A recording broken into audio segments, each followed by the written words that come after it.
Assalamu alaikum student. The human body system or the human organ system, that topic is continued from the previous topic. In the previous topic we already discussed about the human excretory system and the skeletal system. In this we will discuss about the remaining four.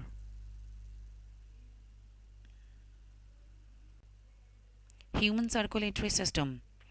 Main organs in the system are arteries, veins, and the blood vessels. Now the function is human circulatory system moves blood around the body in order to transport digested food, oxygen, and carbon dioxide, urea, hormones, and heat. Now human digestive system. Main organ in the human system: mouth, esophagus, stomach, liver, pancreas, large intestine, small intestine. And the main function is to digest food into small pieces, and that can be absorbed into the bloodstream. Now the nervous system.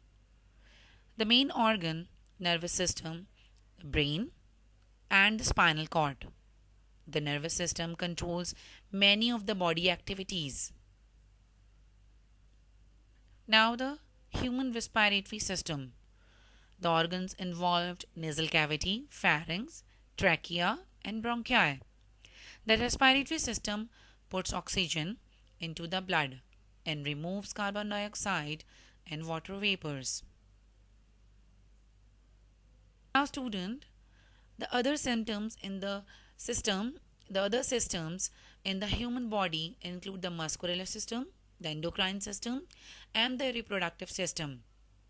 The various systems in the body make up an entire body or an organism.